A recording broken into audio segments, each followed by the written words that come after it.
da Universidade de Brasília.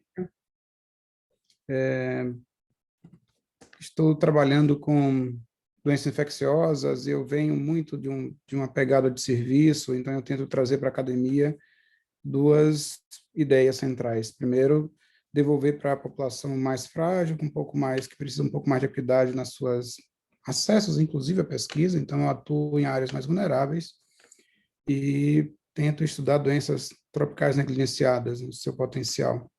E, ao mesmo tempo, vivenciei muitos anos no serviço, então eu tenho uma proximidade muito grande com os colegas de município, estado e no plano federal aqui em Brasília, onde eu tive a oportunidade de trabalhar por volta de 10 anos.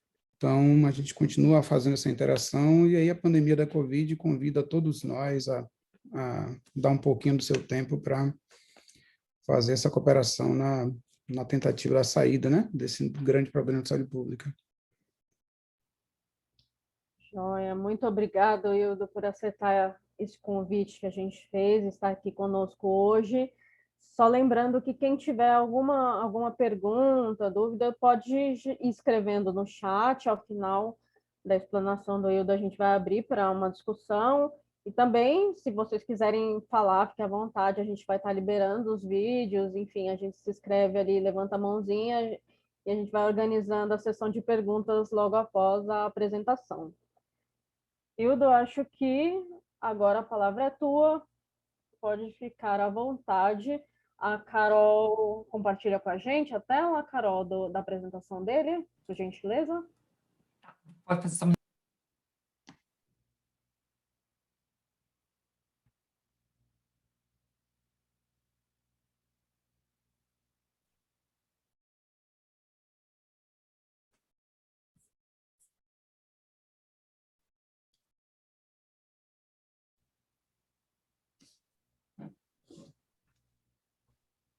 Enquanto a Carol está compartilhando, só lembrando que a gente está na segunda noite de tema rastreamento de contato, uma ferramenta importante para a gente controlar a pandemia, e a partir da próxima sessão a gente vai estar participando aí com novos temas, novos convidados, fiquem ligadinhos e aguardando que vai ter um conteúdo muito especial aí sendo produzido para vocês. Estamos vendo o PowerPoint. Eu acho que agora só precisa colocar em modo apresentação. Isso. Eu acho que a Carol deve estar com duas telas, talvez o modo apresentação esteja na outra. Só um minutinho. Ok, sem problema.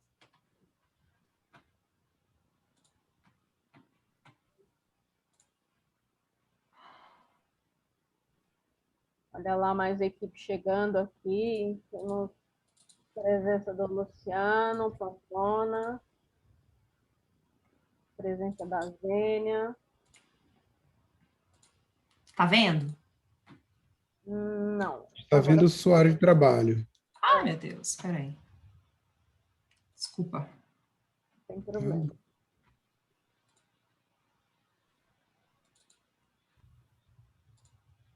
Ok. Para quem está chegando agora, muito bem-vindos. Coloquem no chat o nome, de onde vocês vêm, para a gente conhecer um pouco de cada um que está aqui conosco hoje à noite. E agora? Deu para ver? Eu não consigo ver o que vocês estão vendo. Estamos vendo o PowerPoint ainda, não está com uma apresentação. Você quer que eu tente aqui, Carol?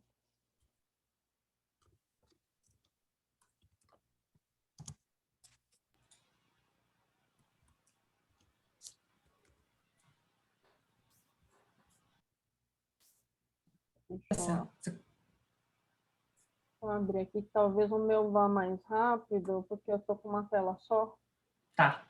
E ele não tem esse problema de adequação.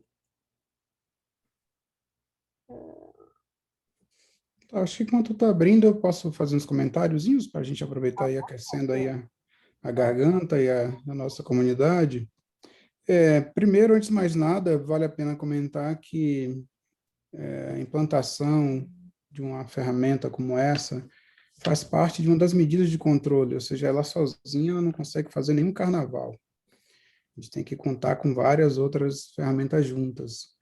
Então, eu tento trazer aqui rapidamente para vocês entenderem como é que vai ser a lógica, um pouco, uma parte mais conceitual, e depois eu começo a comentar sobre alguns gargalos de experiências que a gente vivenciou aqui no Brasil, e também claro, de referencial teórico, bem publicado, para a gente falar sobre isso. Então, são gargalos da implementação e do gerenciamento de saúde à luz do Sistema Único de Saúde, né? À luz das coisas aqui que acontecem no Brasil. Então, mais uma vez, eu agradeço, a gente já pode passar para o próximo slide. E aí, só com antecedentes, a pandemia se estabelece claramente ali no início do primeiro trimestre e pega o Brasil logo após o Carnaval, digamos assim. Houve muitas ações realizadas até hoje em países e territórios para tentar diminuir a taxa de transmissão. Os profissionais de saúde, os gestores de saúde pública têm o dever de alertar os indivíduos sobre os riscos à exposição ao vírus, ou seja, isso não é favor de ninguém, isso é obrigação do Estado. Há um processo de várias tentativas de conduções de melhorias de estratégias para reduzir ao menor dano possível da comunidade, né? Em alguns lugares mais, em outros lugares menos, níveis de gestão com diferentes intencionalidades, mas na perspectiva de salvar a vida das pessoas. Passa o próximo. E aqui eu trago uma série de medidas, né? Não são medidas únicas. Então, isolamento de casos, vacinas, comunicação de risco, diagnóstico com qualidade ofertado de forma equitativa, uso de máscara, atenção oportuna, eu estou falando desde a atenção primária até a atenção especializada, estratégia de quarentena, uso de antissépticos como álcool gel, lavagem das mãos, contenção de circulação, com os lockdowns que alguns lugares agora no Brasil estão começando a utilizar, e também o rastreamento, o monitoramento de contato faz parte de uma coleção de ferramentas para tentar mitigar a Covid-19 de alguma forma, ou controlá-la. Passa o próximo. Então, quando a gente está pensando nessa estratégia de rastreamento de contato, a nossa intenção, quando a gente define a utilização dessa ferramenta, quando eu tenho, por exemplo, uma transmissão fora de controle, não adianta que o cenário dessa curva azul aí, não adianta tentar fazer rastreamento de controle, rastreamento de contato. Adianta o quê? Se organizar para tentar fazer esse trabalho. Porque nesse momento aí é salvar vidas. É um momento que já estressou a capacidade do sistema de saúde e não tem muito o que você fazer, pensando em rastreamento de contato. Então, eu já trago aqui alguns cenários. Cidades que estão em cenário de crise, não adianta pensar que o rastreamento de contato instalado hoje resolve o problema. A gente vai falar um pouco sobre isso. E aí, claro, o que a gente quer com isso é juntar várias ferramentas para essa transmissão controlada se estabelecer, reduzindo a disseminação da infecção e usando a ferramenta de implantação e gerenciamento da estratégia de rastreamento e monitoramento de contato de uma forma inteligente aí, nesse caso. Naturalmente, não estou aqui com isso discriminando ou dizendo que não houve uso de ferramentas inteligentes no controle da doença. Não é isso, por favor. Então, passo o próximo. Aqui um cenário hipotético criado num artigo que foi publicado no JAMA de como seria o comportamento, tanto nessa área cinza aqui à esquerda, antes do início dos sintomas e depois do início dos sintomas, onde é que seriam eliminados pelos diferentes espécimes clínicos, sejam os antígenos, então os anticorpos do ser humano. Por que é interessante? Passa o próximo, por favor. Nós não temos muito tempo pensando em rastreamento de contato para agir, tá bom? Então, perceba que essa linha tracejada na vertical nos orienta que seria o primeiro dia do início de sintomas. E aí eu vou pegando algumas falências para adiantar e para alimentar nossa discussão futura. O sistema de vigilância brasileiro, montado em boa parte do mundo também, para a vigilância da pandemia, a vigilância da Covid-19, é um sistema de vigilância praticamente passivo, ou seja, esse usuário precisa, infelizmente, adoecer de alguma forma, e aí esse usuário tradicionalmente procura o sistema de saúde, e o sistema de saúde o atende quando ele tem acesso, ou ainda essas pessoas ficam em casa, né? Ou ainda saem infectado, contaminando os outros. Pensando que ele vá até o sistema de saúde, eu estou ali, digamos que no primeiro dia do início de sintomas, e eu adoeci, estou com síndrome gripal, dor de cabeça, febre, e procuro o sistema de saúde. Eu pressuponho que eu estou ali eliminando o vírus, e nós temos uma janela muito pequena para poder instalar, detectar esse indivíduo e colocar, portanto, a investigação dos contatos deles a par disso. Então, eu já estou dizendo aqui, quando eu coloco essa linha tracejada e na área cinza ainda, que eu vou ter que buscar os contatos desse indivíduo, eu vou ter que entrevistá-lo, seja pela atenção primária, seja o médico que está atendendo ele, a enfermeira que está ali conduzindo esse caso, quem quer que seja. Quem foi, perguntar para ele quem foi que você teve contato nos últimos 2 dias. Então, se ele chega na minha unidade de saúde e ainda está clinicamente, primeiro dia de sintomas, eu pergunto para ele, nos últimos 2 dias, nas últimas 48 horas, o senhor teve contato com quem? Ou a senhora teve contato com quem? E contato, gente, eu vou falar à frente, por favor, passa à frente. Não é qualquer coisa, tá bom? Primeiro, as definições de caso, nós utilizamos as definições de caso dos guias de vigilância. Eu recomendo em qualquer país que isso aconteça, aqui no Brasil também, em qualquer lugar. A gente utiliza o guia de vigilância do Ministério da Saúde, que está lá, tentando pacificar uma estratégia única de definição de caso. Então, está lá, definição de caso suspeito, sim, gripal, e está lá os sinais clínicos, ou respiratório aguda grave, também estão lá os sinais clínicos. Então, é esse cidadão, ou essa cidadã, que nós temos o interesse de detectá-lo. Eu vou falar já porque é importante trabalhar em cima do caso suspeito, ou do caso provável confirmado, mas principalmente do caso suspeito. Passa o próximo, por favor. Então, definições de contato, para a gente não imaginar que é todo mundo e qualquer pessoa. Quem é contato de alguém que está suspeito ou está com Covid-19? São pessoas que teve qualquer das exposições descritas abaixo, a gente vai falar sobre isso, 2 dias antes e até 14 dias depois do início dos sintomas do caso provável. Então, eu estou aqui doente, fui à unidade de saúde, e nos últimos 2 dias eu vou te relatar quem são meus contatos, e eu vou entrar em quarentena, a gente vai falar sobre isso já, e todos os meus contatos são pessoas que tenham ficado próximo a mim, a menos de 1 metro de distância, por mais de 15 minutos, sem uso de máscara. Então, só isso aí a gente derruba, ideologicamente, que não são muitas pessoas, tá bom? Mas eu vou falar um gargalo importante já, e não é todo mundo. Ou seja, eu tenho que ter ficado, nesses 2 dias iniciais que eu estou iniciando os meus sintomas, 2 dias para trás, em contato com alguém por mais de 15 minutos, sem uso de máscara. Tá ok? Outra coisa, contato físico com o contato provável ou confirmado. É muito comum esses contatos domiciliares, você vai dormir na mesma cama da sua esposa, do seu esposo, não tem jeito, infelizmente, ou vai ter contato com sua filha, ou seu filho ao chegar em casa, a maioria das pessoas não vão ficar com máscara dentro de casa, até que fiquem suspeitos, até que se estabeleça a condição de suspeito. Então, uma outra observação nisso é que a prestação do atendimento a esse paciente com caso suspeito deverá ser com o uso apropriado do EPI, ou seja, se ele tiver que se deslocar até a unidade de saúde, ele tem que usar equipamento de proteção individual. E o contato dele, ou quem está levando ele até a unidade de saúde, também. Então, outras situações conforme indicado por avaliações de riscos locais. Por que eu coloco esse cenário? Porque se eu tiver, por exemplo, numa unidade prisional, é uma situação bem particular. Se eu tiver, por exemplo, numa creche, é uma situação bem particular. Eu tenho que analisar o cenário caso a caso. Não existe uma regra geral. A única regra geral que eu comento aqui é essa da definição de contato e do estabelecimento do risco de infecção. Fiquei em contato com alguém menos de 1 metro de mim, durante 15 minutos, os dois sem uso de máscara, tá bom? Esse é o grande potencial do risco de transmissão, que é o que é mais conhecido, muito bem estabelecido. Se a gente conseguisse firmar esse conceito, já ajudaria pra caramba. Temos casos pré-sintomáticos? Com certeza, temos casos pré-sintomáticos, que ainda vão desenvolver os sintomas, mas, em geral, pelo nosso modelo de vigilância montado, caso pré-sintomático não procura o sistema de saúde. Ele não tem sintoma, ele não vai até a unidade de saúde, tá ok? Então, passa o próximo, por favor.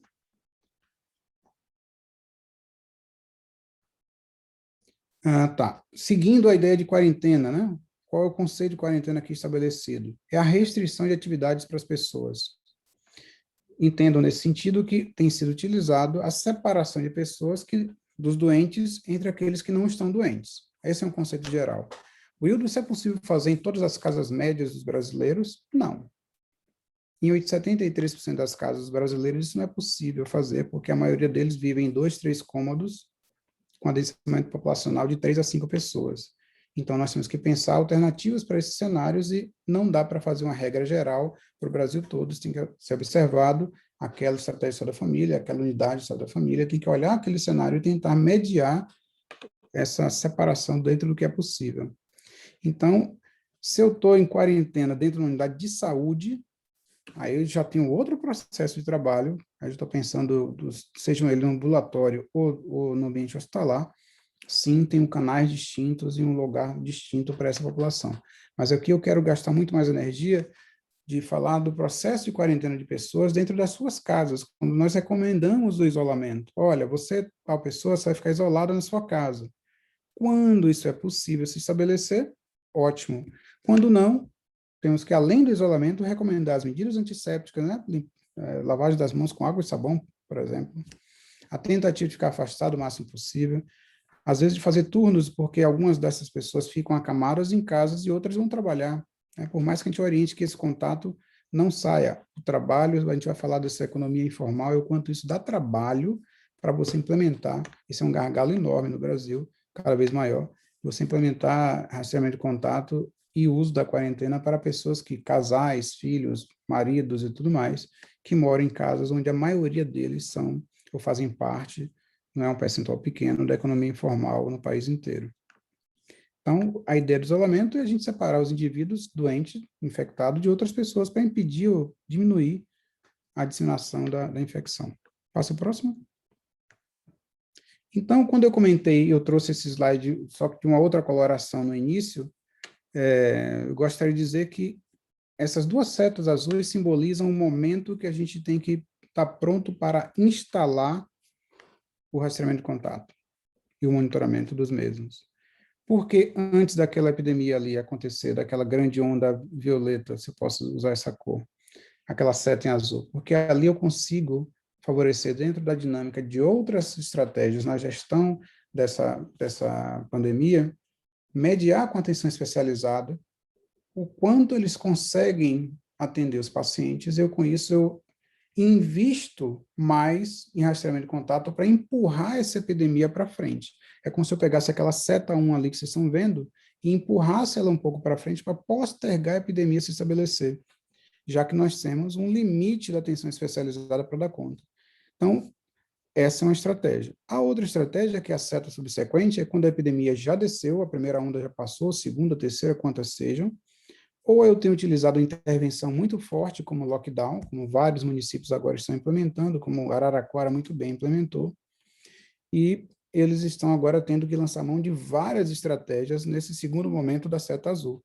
Não é só o rastreamento de contatos, mas é uma grande estratégia de trabalho. Então, de novo, não tenta implementar rastreamento de contato, nem nesse momento muito quente da epidemia estabelecida, porque não é essa a solução. Temos que usar outras ferramentas. Aí está no momento de salvar vidas, de gastar energia na gestão da atenção especializada.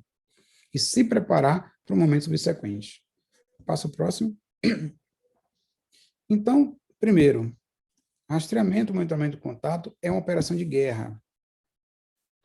Quando eu digo, claro, entre aspas, uma operação de guerra, porque exige um esforço muito grande dos municípios, e isso, de fato, está muito mais no colo dos municípios, pensando no Brasil como um sistema único de saúde. É lá que é implementado o rastreamento e monitoramento de contato.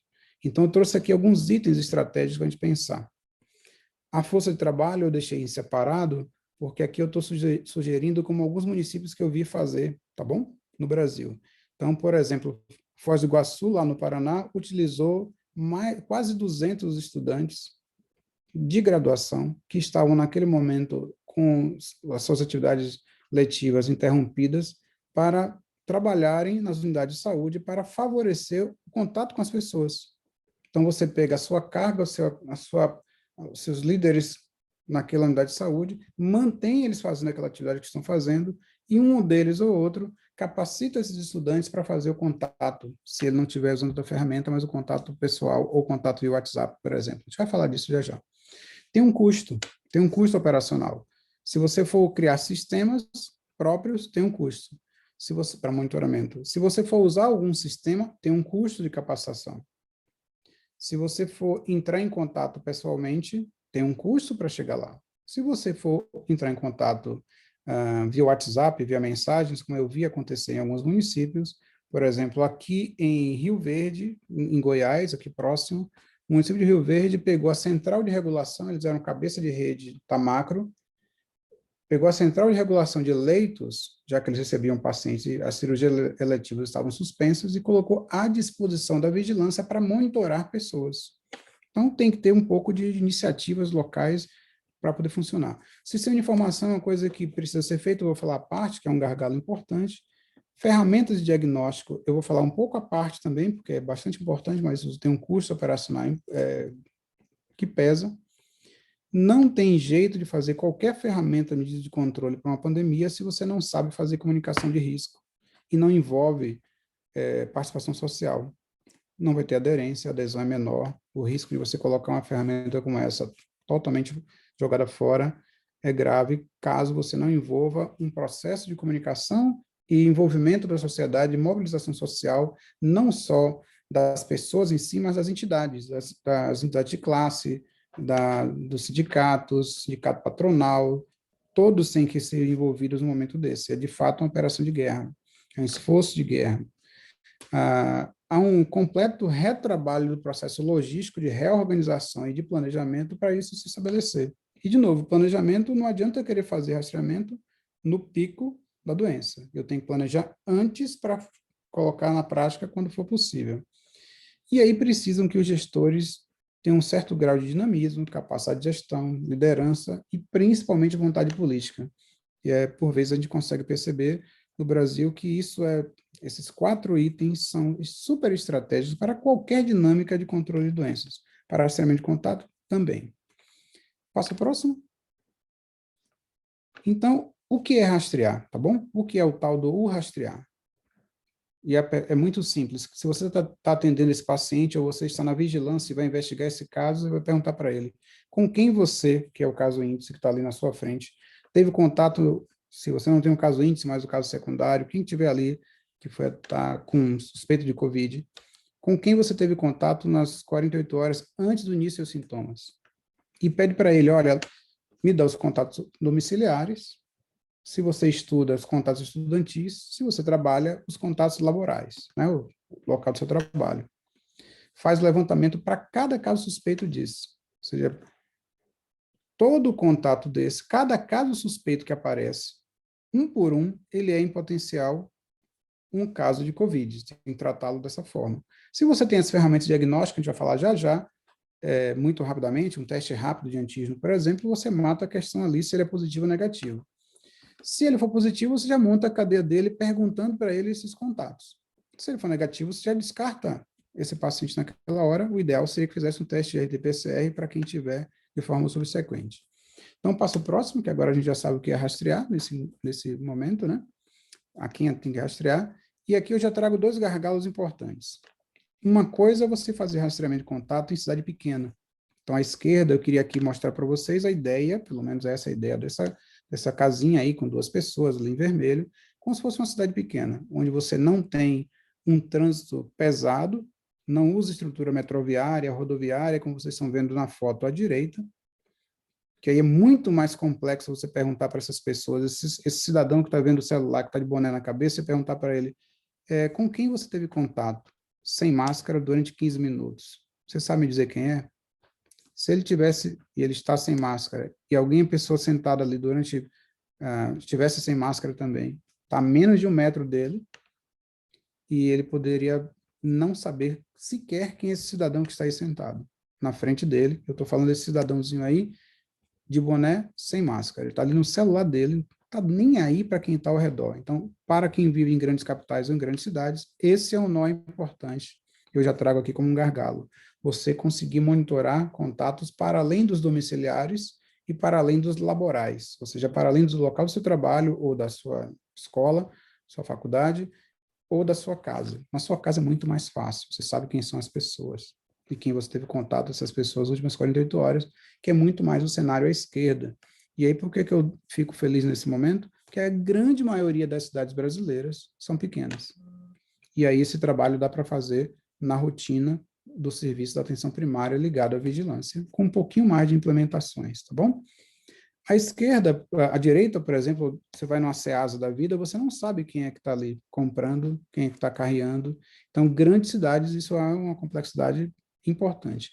Em tese, o que é que você vai rastrear? Todos os casos suspeitos. Mas estabelecer esses rastreamentos nessas grandes cidades é complexo, eu não tenho dúvida. Passa o próximo. Então, desculpa, mas eu peguei isso num artigo para vocês tentarem entender, né? Eu estou aqui, lá no caso Index, lá em cima, naquela parte, na primeira linha, perfeito, obrigado, Carol aí, ou Marcela, não sei. Na primeira linha, na horizontal, onde eu tenho a infecção do caso índice, e eu vou ter outros casos que ele vai passar. Na maioria das vezes, gente, esse paciente adoece no Brasil e ele, de alguma forma, vai procurar o sistema de saúde ou ele vai ficar em casa. E nós temos um tempo muito pequeno que nós chamamos de serial intervalo, né?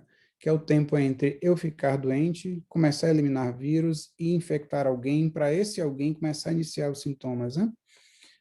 Isso em série, porque eu não tenho contato um dia só, uma pessoa só, quando eu estava antes da pandemia, ou sem usar máscara, eu vou ter contato com várias pessoas ao dia se eu estou trabalhando, por exemplo. Então, eu inicio os sintomas por vezes, eu já estou eliminando o vírus antes. Pelo menos já tenho um vírus em potencial, eu tenho a máxima capacidade, um load viral muito alto, não. Mas vocês sabem que no Brasil, e se for do sexo masculino, pior, não tende, se for do sexo masculino, a procurar o sistema de saúde logo no primeiro dia. Isso é mais tardio. Então, eu termino infectando outras pessoas, que seria o caso secundário, essa linha vertical aí. E aí, o que é que nos resta como serviço de saúde? Tentar pegar justamente nos primeiros dias de sintomas. Porque se eu não conseguir pegar nesse intervalo aí, o que vai acontecer é que eu não vou conseguir fazer o rastreamento de contato. E por isso que eu ratifico com vocês que a ideia é tentar trabalhar no caso suspeito. Por quê? Porque se você usar as ferramentas tradicionais de diagnóstico no Brasil e em vários lugares do mundo, onde você não tem real-time PCR Express, ou seja, todo mundo fazer exame agora, em horas sai o resultado, você perde esse paciente.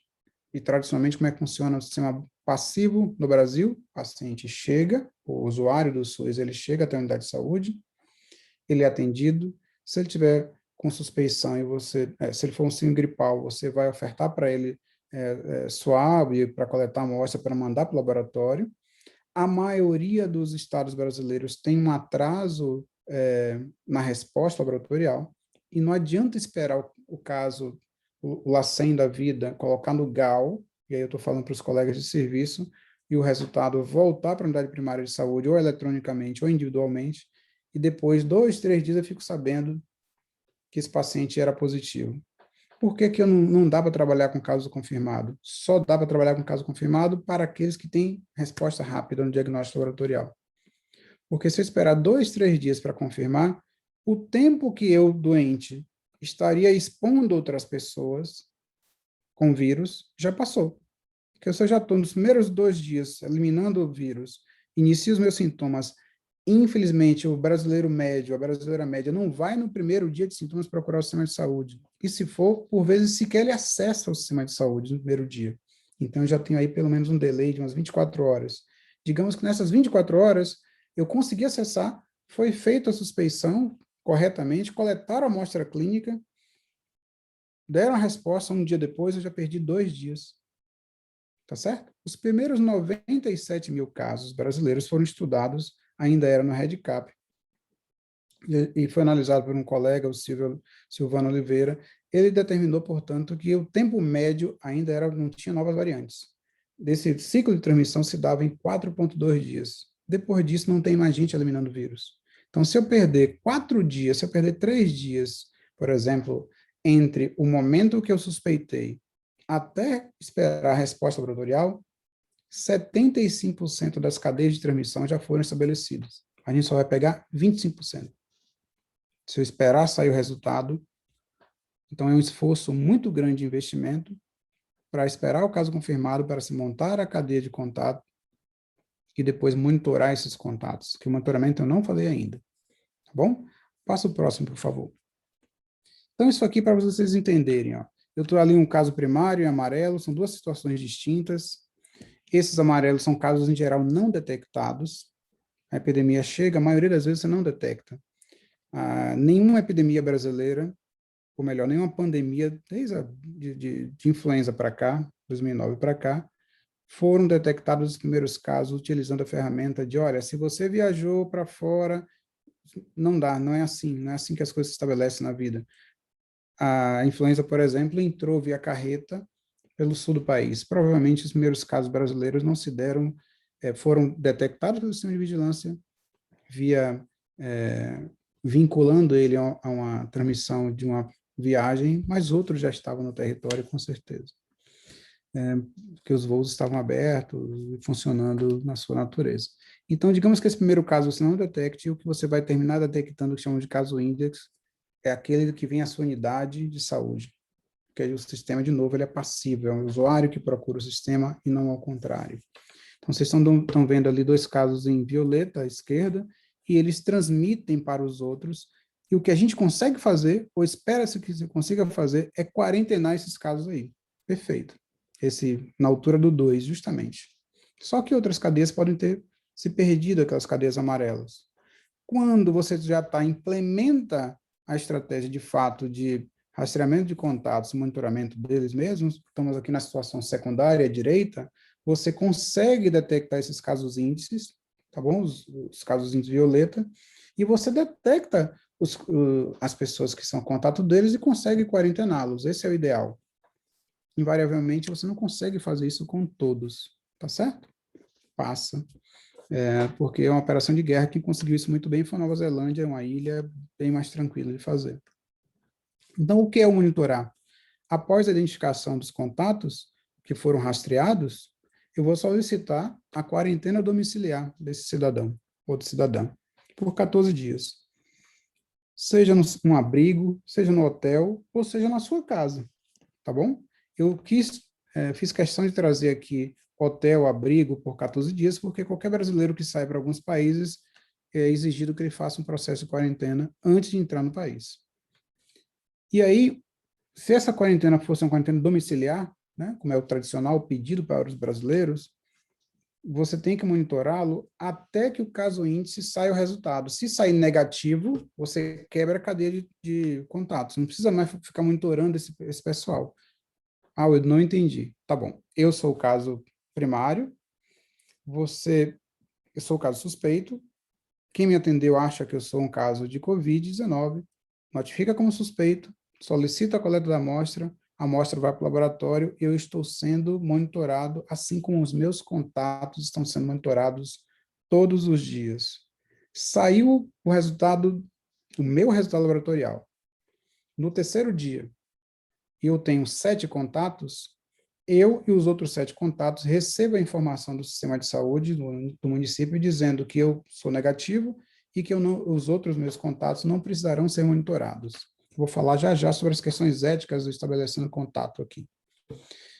E aí, se isso não for negativo, você tem que quarentenar esse indivíduo por 14 dias. Tem um gargalo importante aqui, que é de suporte social e mental dessa pessoa conseguir ficar fazendo isso.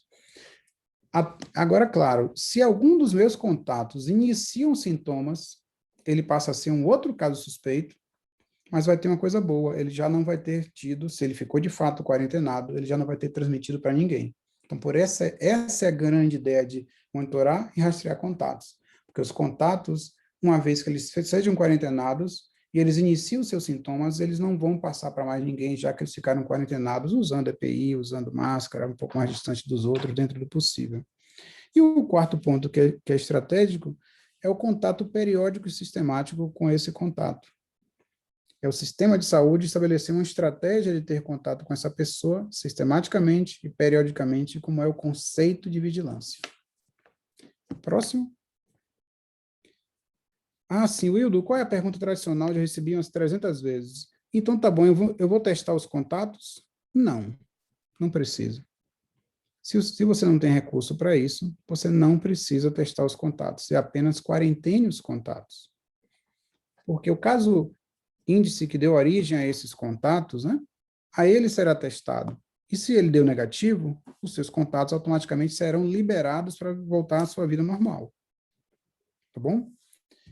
Agora, se você tem, como a gente conhece em alguns países, RT-PCR Express, ou seja, faz o RT-PCR e o resultado sai muito rápido, aí você oferta, mas o custo disso é alto, muito alto. Agora, se você tem teste rápido de antígeno, que agora está chegando cada vez mais violentamente no país, ainda bem, ele serve muito bem para lugares com alta incidência. Lugares com baixa incidência, o desempenho dele não é tão bom assim. Não porque ele é ruim, é porque você vai gastar muito para achar, digamos, se ele tem baixa incidência, poucos casos, você tem lá 1.000 testes de antígeno, que custa aí $4 para grandes indústrias comprarem, grandes, tipo ministério comprar, sai $4. Se for um município pequeno para comprar, o preço não é esse. De um bom teste. Então, se for baixa incidência, você vai fazer o quê? Você vai ofertar muito teste de antígeno para achar um ou outro indivíduo, você gasta muito. Agora, se tem alta incidência, é diferente o comportamento. Você consegue detectar rapidamente e separá-los. Mas isso precisa estar disponível. E não é disponível dentro da Secretaria de Saúde ou guardado no Ministério, no próprio Ministério. Tem que estar lá na ponta, no território, na unidade de saúde. Isso não é para ficar fazendo diagnóstico, atenção especializada, é para botar na ponta do serviço de saúde, para atender esse gripal ali no início, para quebrar as cadeias, preferencialmente. Mas tem um custo, tá bom? Então, se você não tem recursos,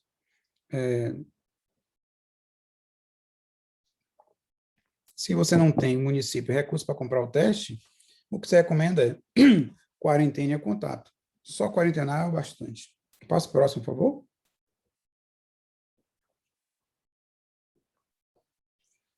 Vamos para os gargalos, né? Primeiro, uma falta de política estabelecida, porque fazer quarentena e fazer rastreamento de contato com atenção primária com baixa cobertura é terrível. E aí lembrem que essa gestão, no início dessa gestão governamental, eles retiraram a estratégia do Mais Médicos, que era muito mais do que médico de outra nacionalidade, e não colocaram nada no lugar.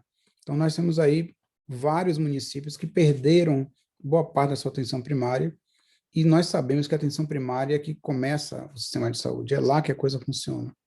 É lá que a coisa dá início a todo o processo contínuo. E, ao mesmo tempo, houve um processo de comunicação de, olha, se você está doente, fica em casa, se você piorava, para o hospital. Então, a atenção primária, no primeiro momento, foi retirada do processo e reconstruir essa relação de trabalho entre a vigilância e a atenção primária é essencial para o rastreamento de contato funcionar. Sem ela, não vai ter jeito. O que aconteceu com o tempo é que o centro de vigilância foi ficando abarrotado de fichas, e eu estou falando aqui vendo vários lugares que eu tive a vontade de conhecer, e assessorar, e fazer visitas e trocas. As fichas não entram no tempo certo, o sistema por vezes trava, mudou de sistema, tudo isso favorece com que a vigilância esgote, e aí é um grande gargalo, porque não dá para trabalhar com rastreamento de contato com a mesma estrutura de vigilância que nós fazíamos para outras doenças tradicionalmente. Estamos em pandemia, precisa de um investimento muito maior. Aqui à esquerda vocês estão vendo um banner do Disque Saúde, está ali em vermelho, que foi a data que o Ministério da Saúde soltou o sistema de monitoramento de contato. Não sei se dá para vocês verem, mas o sistema ficou pronto dia 10/5 de maio. Temos talvez 20 dias atrás, mais ou menos. E aí fica difícil para o município fazer, sabe? Se o plano federal, que tem um papel de fazer essa atividade, tarda de lançar um sistema para isso, naturalmente os estados e os municípios têm que criar soluções próprias. Então, vocês estão vendo aqui algumas fichas modelo, que o Ministério fez muito bem. A ficha de monitoramento para ser feito na ponta, ali no papel, onde você lista os contatos. E o da direita, onde está passando o mouse agora, cada contato desse é monitorado diariamente. E ao final dos 14 dias, no 15º dia, você entra em contato com essa pessoa, diz que ela está bem, dá a alta, né? E libera ele. E aqui à direita, você está vendo um gráfico do percentual de população coberta por região. Atenção primária. No máximo, cobertura de atenção primária, e grosseiramente falando, você tem 80% na região Nordeste. Pressupõe que, digamos que tivesse no Brasil 80% de cobertura. 80% para todos os danos e problemas de saúde, promoção à saúde, que já acontece. No momento de pandemia, teoricamente, isso tem que ser aumentado, e aí começam os limites, né? Um gargalo importante, temos que contar com outros profissionais que sequer são da área de saúde para auxiliar a fazer rastreamento de contato. Passo próximo. Outro gargalo importante. que eu trago para pessoas e colegas de grandes cidades. Contato extradomiciliar é bastante complexo. Eu sei que o Paraná conseguiu fazer um trabalho muito legal, o Mato Grosso do Sul chegou a fazer um trabalho interessante em alguns municípios, Dourados encabeçou isso, depois vários outros municípios fizeram, mas se o município é muito grande e ele tem transporte coletivo, aí eu lembro aquela foto daquele rapaz lá atrás que eu comentei, vendo o celular, sem máscara, em pé, ele não vai saber nada quem eram os contatos dele, se estavam com máscara, sem máscara, se ficou há 15 minutos. Então, essa é uma dificuldade importante, um gargalo, que é você perguntar a esse usuário do SUS, um síndrome gripal, nos últimos 48 horas, quem foi que ele teve contato, e ele lembrar de todos os contatos, inclusive no transporte coletivo de massa. Então, um outro gargalo importante no trabalho, porque com a situação econômica do país, há muito receio dos trabalhadores falarem que no trabalho ele teve contato com alguém nessa condição, menos de 1 metro de distanciamento, sem máscara, durante 15 minutos. Quando é que isso acontece bastante? Nos momentos de alimentação comum, né? No refeitório, por exemplo. E aí precisa de um empresariado consciente da importância dele para proteger o trabalhador que trabalha com ele e, ao mesmo tempo, mantê-lo no trabalho. Porque ele vai precisar, se ele tiver com síndrome gripal, de ficar quarentenado, são 14 dias quarentenado. Próximo. Um outro gargalo importante, bem brasileiro esse aqui, é a economia informal. Esse não está trabalhando, ou melhor, o trabalho dele não é seletista, não é regime jurídico único, ele não tem nenhuma vinculação formal. E o que acontece é que você pedir uma pessoa, um casal de pais, né, qualquer composição familiar desses pais, que trabalham fazendo Uber ou fazendo qualquer atividade na informalidade, que eles fiquem em casa durante 14 dias, pressupõe que são 14 dias de renda que ele faz no dia, que ele não vai fazer, e ela não vai fazer, ou eles não vão fazer. E aí precisaria de uma estrutura de suporte social importante, e todo mundo sabe que isso não veio na velocidade necessária para dar suporte social à demanda do percentual da economia informal brasileira, que beira aí 40% com essa informação do ano passado, né? De parte do ano passado com o dado anterior. Então, muitos deles estão na economia informal, com renda diária, e é muito difícil você ter uma estrutura no município que diga para ele, olha, fique em casa durante 14 dias que a gente vai dar suporte. E eu vi, por exemplo, no Rio de Janeiro, as próprias comunidades, em Recife, em Salvador, as próprias comunidades se organizando para dar alguma coisa de alento para aquela pessoa que teve que ficar em casa. E aí o suporte social foi lento, instável e baixo. E aí fica complexo fazer rastreamento de contato quando você não tem a ferramenta para fazê-lo ficar em casa, de suporte. Então, passo próximo. Isso aqui é o dado, esse gráfico é o dado de distribuição, proporção de testes de COVID realizado no total de notificações do Distrito Federal como exemplo. Tá bom? Eu vi esse número variando de 0,8 dias a 19 dias de resposta, não é do DF, não é do Distrito Federal. São dados que eu mensurei pegando o Open Data SUS no Brasil, que é o tempo de resposta. Teve lugares de dar resposta no mesmo dia. Ótimo. Por exemplo, Aparecida de Goiânia, aqui pertinho de Goiás, consegue, num trabalho que eles fizeram, ter respostas em até 24 horas. Aqui em Brasília, no Distrito Federal, a depender do laboratório onde é ofertado, no mesmo dia sai o resultado. Chegou até 10 horas da manhã, até as 20 horas sai o resultado. Mas isso não é assim sempre.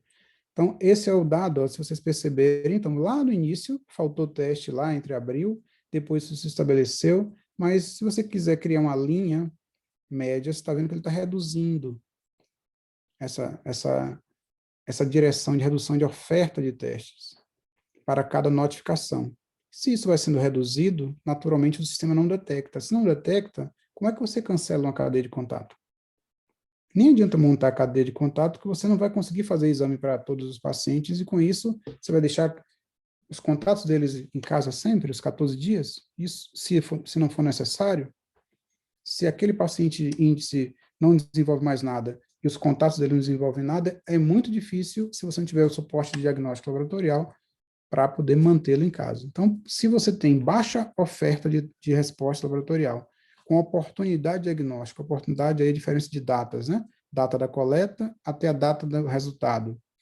Isso durar muito tempo, esqueça que você não tem condição de fazer rastreamento de contato. Use outras estratégias. que essa aí você não vai conseguir fazer. Ou se organize para implementar, seja com um consórcio com universidades. Eu vi isso acontecer, por exemplo, no interior de Minas Gerais, Juiz de Fora, 2 laboratórios distintos de 2 lugares de universidades ofertando serviço para o município. Vários municípios fizeram isso com parcerias. Então, façam parcerias que isso se estabelece um pouco melhor. Próximo. Então, o outro gargalo importante, e eu não vou deixar de falar, que são os sistemas de informação. Né? Então, por exemplo, estou aqui, peguei 4 sistemas, 2 soluções de estados muito legais. Tem o GoData, que eu estou aqui trazendo algumas dificuldades. Então, o GoData é um sistema de informação para monitoramento de contato, que foi desenvolvido por solicitação da Organização Mundial de Saúde para essa finalidade. E eu só vou falar a parte ruim, porque a parte boa não precisa falar aqui. Que a parte ruim é que vocês refletem o que é que você pode usar, tá bom? Então, primeiro, o GoData não é um input automático de dados. Você tem que colocar os dados dessas pessoas. E isso começa o primeiro problema.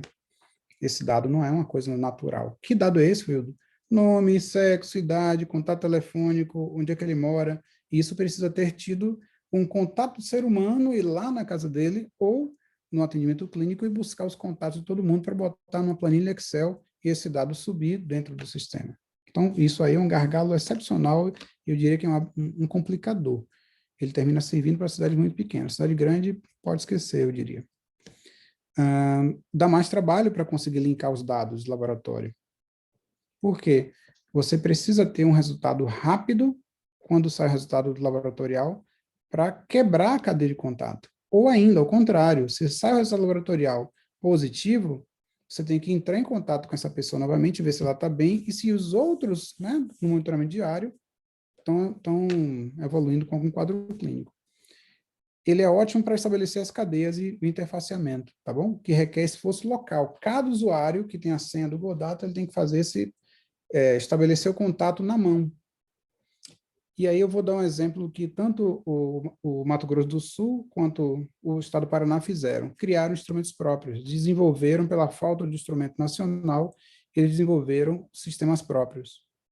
E o que é que eles fizeram de forma bem legal? Eles já deram o input do ESUS AB. Aí eu estou falando, claro, uma linguagem aqui bem para atenção primária e para quem está em município, principalmente. Os dados do ESUS, do sistema da atenção primária, que estão cadastrados, eles automaticamente colocaram no sistema. Quer dizer que onde eu tenho cobertura de atenção primária, todos estavam nos 2 sistemas, tanto no Rastrear MS quanto no Notifica Paraná. E é ofertado para cada município, se ele já cadastrou, já fez o cadastro nacional desse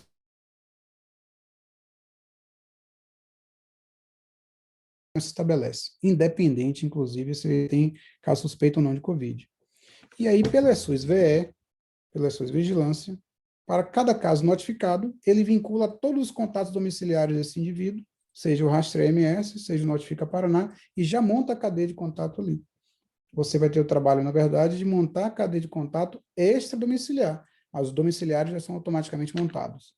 E tem 2 outras coisas legais. Quando sai o resultado do LACEN, lá no GAL, no Sistema de Ambiente de Gestão Laboratorial, ele informa para esses 2 sistemas se é positivo ou se é negativo. Se for negativo, já diz para a atenção primária, quebra a cadeia. Não precisa manter essas pessoas quarentenadas. Tem uma questão ética, que não diz respeito a só no Brasil, em qualquer lugar, que é a invasão, entre aspas, da relação individual de uma pessoa que sequer eu conheço, que alguém me liga na minha casa para dizer, olha, você teve contato com uma pessoa suspeita de Covid, isso tem um impacto de saúde mental, é verdade, e o Brasil não está preparado para isso, também é verdade. Mas tem um impacto positivíssimo para a saúde coletiva, tá bom? Passo próximo, acho que estamos terminando. Existem aplicativos para fazer essas aplicações e o uso de aplicativos usando Bluetooth, por exemplo, ligando o Bluetooth do seu celular, e vários aplicativos dizem se você está próximo, está distante, com quem é que você teve contato, mas aí requer uma rede de internet que para o Brasil, uma rede, desculpe, de 4G, 5G, 3G, que o Brasil, infelizmente, não dispõe com qualidade, nem nas grandes capitais. Então, temos gargalos importantes aí. Próximo. Sumarizando aqui para a gente abrir para a nossa conversa, uma falta de política estabelecida durante muito tempo, onde tem baixa cobertura de atenção primária, é muito difícil implementar, onde já houve esgotamento de vigilância das equipes de vigilância, o que eu vi acontecer, de pontos positivos, foi inserir pessoas de áreas diferentes, inclusive. Então, vou dar um exemplo legal no Mato Grosso do Sul. O Mato Grosso do Sul montou várias estratégias de testagem usando uma cooperação com os bombeiros. E os bombeiros pegavam os cadetes de informação e colocavam à disposição do setor saúde. Isso poderia ser feito em qualquer estado, mas não houve uma política nacional que orientasse isso, cada estado fez do seu jeito. Então, eu vi acontecer em Foz do Iguaçu esse uso de centenas de estudantes em condição de fazer trabalho, não ia atender ninguém, ele estava sentado, fazendo monitoramento. Rio Verde pegou, em Goiás, pegou a sua estrutura de regulação e ofertou para a vigilância para fazer monitoramento. A Aparecida de Goiânia fazia, além do monitoramento de contato, eles faziam screening. Se a doença começou a acontecer em determinado bairro, determinada quadra, ele, além de fazer o monitoramento, eles iam lá e coletavam boa parte das amostras das pessoas, faziam um arrastão, se eu posso usar essa palavra, e aí detectava todo mundo rapidamente, identificava quem eram os suspeitos, quem eram os contatos desses suspeitos e quarentenava. Ia fazendo isso sem precisar usar toda a estrutura, mas fazia sempre onde a epidemia estava começando a se estabelecer em cada bairro. Essa é uma epidemia que, se a atenção primária não estiver no território e a vigilância não estiver no território, não adianta ficar dentro do ar-condicionado, que ela não vai ceder. Então, os contatos extradomiciliares são gargalos, principalmente em grandes cidades no trabalho coletivo. As questões do trabalho, eu já falei, da economia informal e do suporte social. A baixa oferta e oportunidade de diagnóstico é traumático para você conseguir estabelecer isso. O sistema de informação, esses dois que eu conheço, Notifica Paraná e Rastreia MS, são bons sistemas. Se vocês que Rastreia MS fez primeiro, o Notifica fez secundariamente, então aprenderam, trocaram figurinhas e aprenderam. O GoData é uma boa ferramenta, mas ele tem essas limitações que eu comentei. Os apps são de uso pessoal. Eu não sei se vocês sabem, mas no mundo inteiro, qualquer aplicativo que você baixa, ele tem, em média, uma vida útil de 2,8 meses. Depois o usuário não abre sequer. Então, pensem se a gente vale a pena ficar criando aplicativos ou gerando aplicativos para um usuário que não vai consumir, que tem outras coisas na cabeça para usar. Não sei se eu abusei do tempo, Carol e Marcela, mas a ideia era essa, e aqui a gente está aberto à discussão e podemos conversar. Sensacional, Wildo. Muito obrigada pela explanação. Acho que trouxe aí pontos importantíssimos